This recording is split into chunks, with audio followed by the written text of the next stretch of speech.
ஆண்டுகளா அரசியல் நிகழ்ச்சிக்கு வரும்பொழுது ராயப்பேட்டை வருவதற்கு வாய்ப்பு கிடைக்காமல் இருந்தது. சரித்திரமான தமிழ்நாட்டில் எந்த ஒரு 1861 தொடர்ச்சியாக சுதந்திரத்திற்கு பிறகு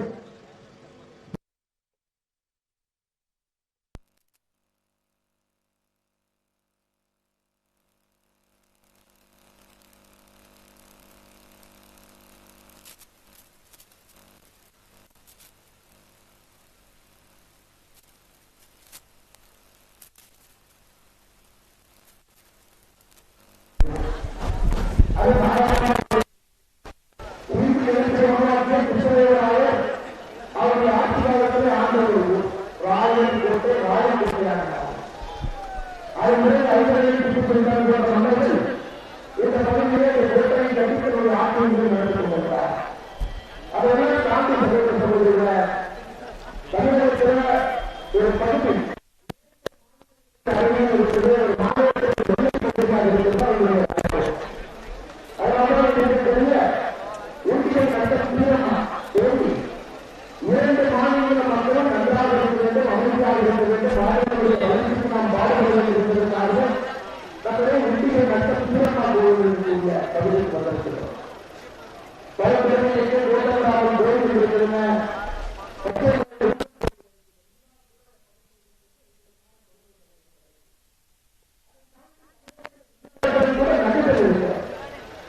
கட்டாயமாய் தமிழ் ஆங்கிலத்தை கட்டாயமாய் அது மூன்று கொண்டு இந்திய தெரிவித்தார்.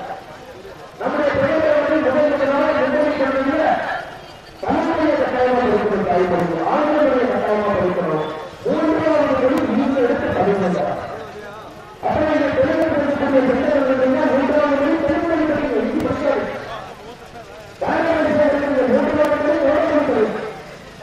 அந்த படிப்பு மலையாளம் படிக்கிறது. இதுதான் நிம்மதி தெரிவிக்கிறது. இதை திராவிட முன்னேற்ற எதிர்க்கிறார். இது நியாயமாக தமிழ்மொழிக்கு எந்த இடத்திலும் கூட திறமை குறைந்த தமிழ்மொழி திறமைகள் ஆங்கிலத்தில் வளர்க்கணும் ஆங்கிலம் தேவைப்படும். ஆனால் எத்தனையோ வீட்டில் தொழில் பேசுறீங்க, எத்தனையோ வீட்டில் மலையாளம் பேசுறீங்க, எத்தனையோ வீட்டுக்குள்ள கன்னடம் பேசுறீங்க. உங்கள் குழந்தைக்கும் அதை சொல்லிக் கொடுக்க வேண்டும் என்று விரும்புகிறீர்கள். நான் அந்த மும்மொழியை கொண்டு வந்திருக்கிறேன். மும்மொழிகள் அது மட்டுமல்ல, பிரிய கல்விகள் நம்முடைய பிரிய கல்விகளை படித்தவரை இந்த மூன்று மொழிகளுக்கு முக்கியம். அதை தாண்டி தாய்மொழியோட அந்தரங்க தாய்மொழியிலே ஐந்தாம் வகுப்போடு காலகட்டத்திற்கு தாய்மொழியாக இதை போன்ற சிறப்பான திட்டங்கள் அரசு நம்முடைய பாரத பிரதமர் நரேந்திர மோடி அவர்கள் நம்முடைய வளர்ச்சிக்கு கலாச்சாரத்தினுடைய வளர்ச்சிக்கு மொழிகளுடைய வளர்ச்சிக்கு பாரத பிரதமர் கொண்டு வந்திருக்கிறார். இதை தமிழகத்திற்குரிய அரசியல்வாதிகள் வேண்டாம் இருக்கிறார். எப்படி ஒரு நாடு வேண்டாம் என்று சொல்லக்கூடிய அரசியல்வாதிகள் இருக்கிறார். வேண்டாம் என்று சொல்லக்கூடிய அரசியல்வாதிகள் உங்களுடைய சட்டத்துறை உறுப்பினராக இருக்கிறார். வேண்டாம் என்று சொல்லக்கூடிய அரசியல்வாதிகள் உங்களுடைய பாராளுமன்ற உறுப்பினராக இருக்கிறார். ஆனால் வேண்டும் என்று சொல்லக்கூடிய அரசியல்வாதிகள் பாராளுமன்ற இருக்கிறார். அதனால்தான் இந்த பெரும் நம்பிக்கை இருக்கிறதா 1862 இருந்த ஒரு மாவட்டத்திற்கு வந்திருக்கின்றோம். ஒருங்கிணைந்து சொல்லப்படும் ராயக்கோட்டையில் எவ்வளவு பிரச்சனை மக்கள் கொடுக்கிறதுனால ராயக்கோட்டைக்குள்ளே கொடுத்த கதை இருக்கு. ராயக்கோட்டை தாண்டி வெளியே வந்தீங்கன்னா நல்ல ரோடு போகணும். மாவட்டத்தினுடைய தலைநகரமாக விஜயநகர பேரரசு காலத்தில் மிகப்பெரிய வணிக நகரமா அடிக்கடி திட்டம் போட்ட மாநிலங்கள் இந்த கோட்டையை கட்டி ஆண்டு இடத்துல எவ்வளவு பிரச்சனை இருக்கிறது. குறிப்பாக இந்த கிராம அரசியல் தமிழகத்தில் அவர்களெல்லாம் ஒதுக்கி இருக்கிறது என்று நீங்கள் ஆண்டு திராவிட அரசியல் தமிழகத்தோடு எண்ணெய் தொடர்பு இருக்கக்கூடிய மக்கள் வளர்ச்சி இல்லாமல் அவர்களுடைய சொந்த தொழில் பிரச்சனை இல்லாமல் உங்களுடைய எல்லாருமே கஷ்டப்பட்டு அதெல்லாம் உழைப்பினுடைய வாழ்க்கை 2024 மூன்றாவது முறையாக நம்முடைய பாரத பிரதமர் நரேந்திர மோடி வாய்ப்பு ஏற்படுவதால் இது நாட்டில் வந்திருக்கிறது. அதே பாராளுமன்றத்தில் பேசுகிறோம். நான் நம்முடைய கிருஷ்ணகிரி பாராளுமன்றத்தில் இருக்க வேண்டும் என்றால் ராயக்கோட்டையில் முதல் பேசுகிறோம். ராயக்கோட்டை மக்கள் இங்கெல்லாம் ஒருங்கிணைந்து வேப்பரளி மக்கள் இங்கெல்லாம் ஒருங்கிணைந்து நம்முடைய பாரத பிரதமர் நரேந்திர மோடியின் பக்கம் நாங்கள் இருக்கிறோம். எங்களுடைய முடிவு பக்கமாக இருக்கிறார். என்னுடைய முடிவு மரியாதை இருக்கிறார். என்னுடைய உயிருக்கு மரியாதை இருக்கிறார் என்று சொல்லக்கூடிய நம்முடைய பாரத பிரதமர் நரேந்திர மோடி அவர்கள் 2024 பாராளுமன்ற தேர்தலில் நீங்கள் வாய்ப்பு கொடுத்திருக்கின்ற அன்றாட வேண்டுகோள் இருப்பதற்காக யாத்திரை போகிறது. அதான் தமிழகத்தில் எல்லா பகுதியும் ஒரே மாதிரி இல்லை.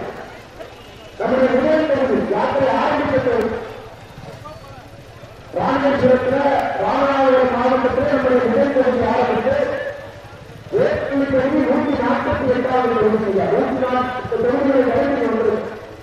சென்னையில் பிரச்சனைகள் அங்கிருக்கிற பாதிப்புகள் அங்கிருக்கிற அரசியல் மத்திய பிரதேசம் தெலுங்கு பகுதி இரண்டாம் பகுதி காவேரி பகுதி உங்களுடைய பகுதிகள் இதெல்லாம் தமிழகத்தில் அரசியல்வாதிகள் ஓய்வுக்காக என்று கேள்வி கேட்டீங்கன்னா நிச்சயமாக உள்ளது. உலகத்தில் ஆட்சி நடத்தக்கூடியது இன்னொரு பொறுப்பாளர்கள் இன்னொரு ஆட்சி வித்தியாசமாக நடத்துவது மக்களுடைய எண்ணங்களெல்லாம் எதிர்த்து வருகிறார்கள். இதற்கு முன்பு இந்த தெலுங்கு ஸ்கூல் இருக்கு, கன்னட ஸ்கூல் இருக்கு, தமிழ் ஸ்கூல் இருக்கு, சொன்ன மாணவர்கள் இருக்கின்றோம். அதே பாரதிய கட்சியோட உறுதியளிக்கின்றோம்.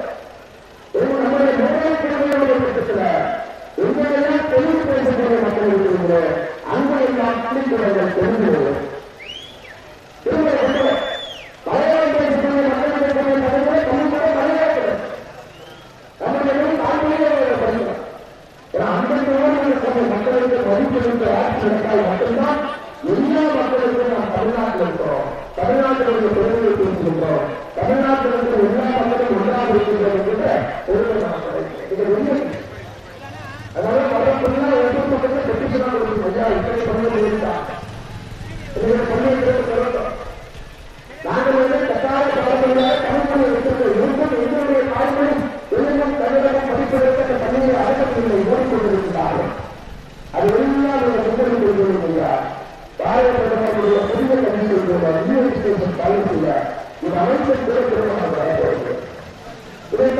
சகோதரர்கள் எல்லா சகோதரர்கள் ஆரம்பத்திற்கு கடைசியில் நம்முடைய ஆட்சியை பெற்று அனுபவித்து நடக்கின்றார். நம்முடைய பாரதத்திற்கு நேர்ந்து இல்லாதவர்களுக்கு காங்கிரஸை நேர்மையை பெற்றுக் கொடுத்திருக்கிறாங்க. 70% வீடுகள் அந்த வீட்டுடைய தாய்மார்கள் பதிவு செய்யப்பட்டிருக்கிறது.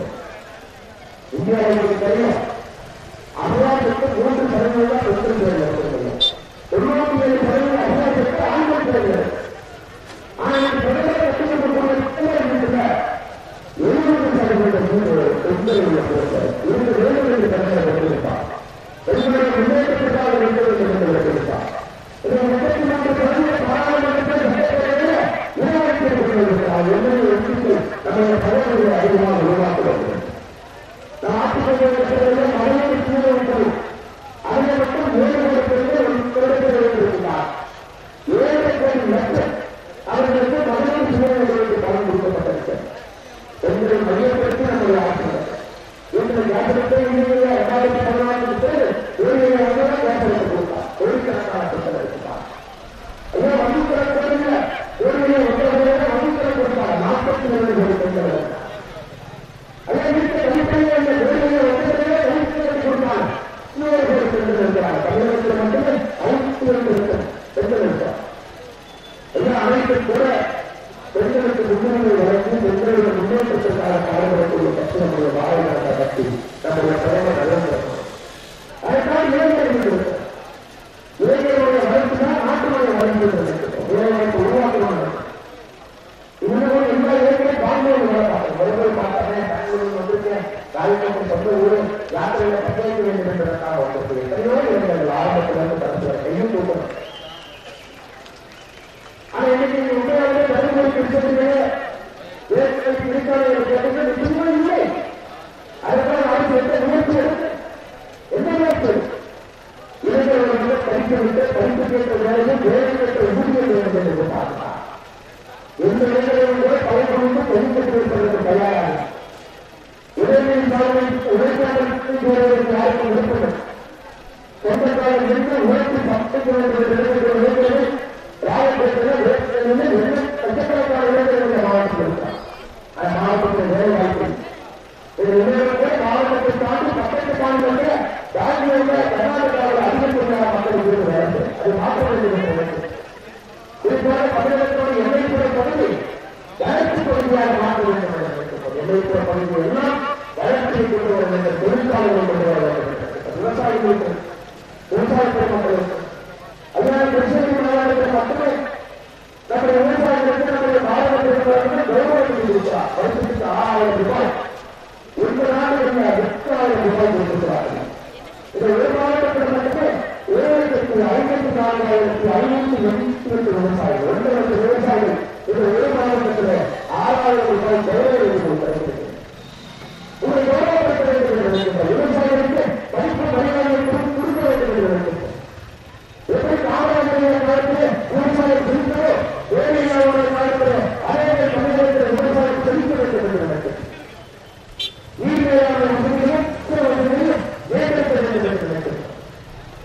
சாசனத்திலிருந்து நன்மை அடையாளத்திலிருந்து பயிர் காப்பீட்டு திட்டத்திலிருந்து முதல் சட்டம் வேலையிலிருந்து ஒருமுறை திட்டமாக விவசாயிகள் மக்களுக்கு பார்த்து பார்த்து நம்முடைய மாவட்டத்தில் நரேந்திர மோடி அவர்கள் கொடுத்துக் கொண்டிருக்கிறார்.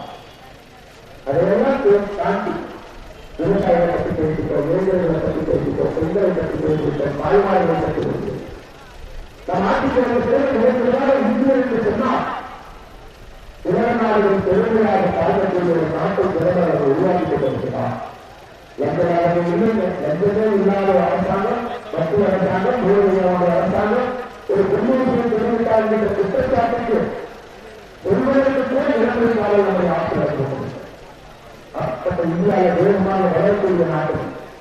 உலகத்திலே 7% பொருளாதாரத்தில் வளரக்கூடிய நாடுகள் அதிகம்தான். MIT என்று சொல்லுகிறார் சைனா உட்பட. அதில் முதல் நாடாக நம்ம 2017 ஆட்சி வந்தபோது 16வது பொருளாதார நாடு. இன்னைக்கு 1 நாடுகள் கிடைத்த உலகத்தோடு 5வது பெரிய பொருளாதார நாடாக மாறியிருக்கின்றோம். 6 பதினெட்டுகளை தாண்டி வந்திருக்கு. இன்னும் 3 ஆண்டுகள் 2021 உலகத்தோடு 3வது பெரிய பொருளாதார நாடாக உயர்த்திருக்கிறது. ஒரு தலைமுறை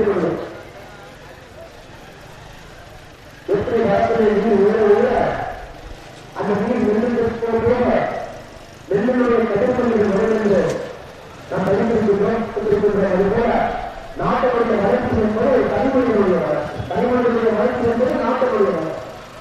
2016 ஒரு தனிமனிதனுடைய வருமானம் என்பது 86,000 ரூபாய்.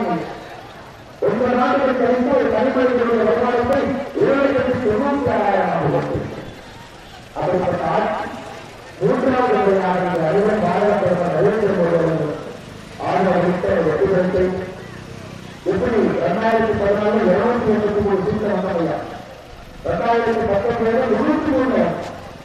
இந்த முறை உங்களுக்கு அன்றைக்கு 1000 ஆட்சியோடு 400 இந்துக்களை காட்டி பாரத பிரதமர் நரேந்திர மோடி அவர்கள் ஆட்சி என்ற அவசியம் சொல்லுகின்ற ஏற்றுக்கொள்ளும் ராயக்கோட்டையிலே வரவேற்பு ஒரு பெரிய வாய்ப்பு கொடுத்திருக்கிறார் மாவட்டத்துடைய பயன். இந்த புதிய மனிதர்களுக்கு எவ்வளவு காரணம் கட்டுவிட்டேன். யாத்திரை ஆரம்பிப்பதற்கு முன்பு 300 ஆண்டுகளுக்கு பலராக இருக்கக்கூடிய ஆஞ்சநேயர் கோவிலுக்கு அனுமான் என்று ஆஞ்சநேயர் அவர்கள் தெரிவித்திருக்கிற வாக்கியம் கொடுக்கிறது. அப்படிப்பட்ட பெரிய வாய்ப்பையெல்லாம் கொடுத்த இந்த மாநிலத்தினுடைய தலைமை தலைவர் தொடர்ந்து கட்சியினுடைய வளர்ச்சிக்காக பாடுபடக்கூடிய தலைமை தலைவர் நாகராஜ் அவர்களுடைய வாய்ப்புகளை வழங்குவதை நன்றிகளிக்கிறது. இந்த தலைமுறைய 180 ஆண்டுகளுக்கு பாரதிய ஜனதா கட்சியை பல்வேறு காலகட்டத்தில் வளர்ச்சி எடுத்து தொடர்ந்து கட்சிகளுடைய கொள்கைக்காக அர்ப்பணித்துக் கொண்டு இந்த மத்திய அரசில் ஒரு எண்ணெய் நிறுவனத்தில் மிகப்பெரிய பொறுப்பை இருக்கு. இந்த யாத்திரையுடைய பொறுப்பாளராக ஆரம்பத்திலிருந்து கடைசி வரை 140 தொகுதியில் கூட நம்ம எல்லாம் ஒருங்கிணைத்து இந்த மக்களுடைய மக்களுடைய மதிப்பை அதன் பேர் நரேந்திர அவர்களுக்கு வாழ்த்துக்களை வழங்குகிறது. முன்னாள் எம்பியாக இருக்க ஐயா விற்பனாளர் அவர்களுக்கு மிக நெருக்கமாகும். அதன் பிறகு நம்முடைய வாக்குறுதியாளர்கள் கொள்கை ஏற்று பாரதிய ஜனதா கட்சியில் இணைந்து நரேந்திர மோடி அவர்களுடைய கட்சிகளுக்கெல்லாம் பயன்படுத்தக்கூடிய முன்னாள் பாராளுமன்ற உறுப்பினர் அந்த நரசிம்மன் அவர்கள் இருக்கிறார்கள். அவர்களுடைய வாழ்த்துக்களை வழங்குவதை தெரிவித்து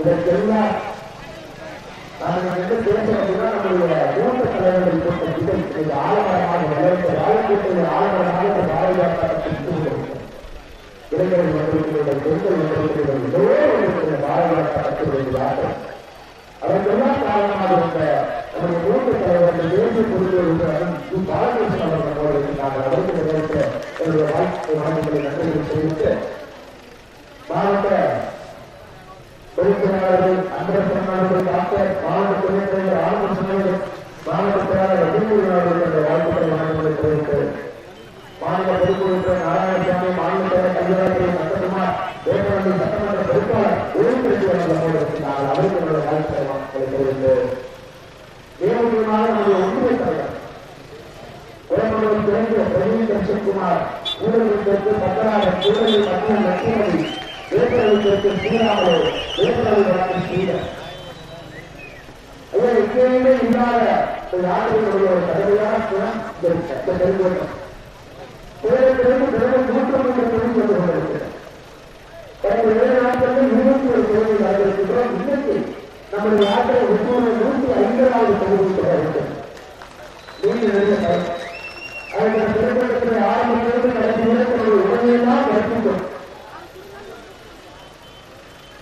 புரட்சித் தலைவராக இந்தியாவுடைய சட்டத்திற்காக இருந்து தலைவர் கருணாநிதியுடன் அரசியல் செய்து இது நரேந்திர மோடியாவுடைய தலைமை ஏற்றுக்கொண்டு பெருங்கோட்டத்துடைய பொறுப்பாளர் மாநிலத்தினுடைய துணைத் தலைவராக இருக்கக்கூடிய அண்ணன் பேரு ராமலிங்கம் அவர்களுடைய வாழ்த்துக்களை தெரிவித்து நம்முடைய மாவட்டத்துடைய அனைத்து தலைவர்கள் மிக சிறப்பான பணியாற்றிக் கொண்டிருக்கிற நிறுவனங்கள் கோவிந்தராஜர்கள் சுப்பராஜர்கள் கிருஷ்ணன் அவர்கள் கிருஷ்ணன் அவர்கள் மல்லப்பன் அவர்கள் ராஜ் அவர்களுக்கு வாழ்த்துக்களை தெரிவித்து பத்திரிகை நண்பர்கள் நன்றிகளை தெரிவித்து மிக முக்கியமான யாத்திரைக்கு வந்ததுக்குள்ள ராயக்கோட்டை பகுதியில் சார்ந்த எல்லா பகுதிகள் தலைவர்களுக்கும் பாரதிய ஜனதா கட்சியுடைய உறுப்பினர்களுக்கும் தலைவர்களுக்கும் தலைவர்களுக்கு தாய்மார்களுக்கு இளைஞர்களுக்கு குழந்தைகளுக்கு மிகமுக்கியமாக நம்ம பாதுகாப்பு காவல்துறையினுடைய தலைவர் என்னுடைய மனநிலைக்கு நன்றிகளை வாழ்த்துக்களை தெரிவித்துக் கொண்டு வாழ்த்துக்கு நன்றி வீரர்களை உரையை முடித்துக் கொள்கின்ற நன்றி வணக்கம். பாரத் மாதாக்கு பாரதியின் புகழ்.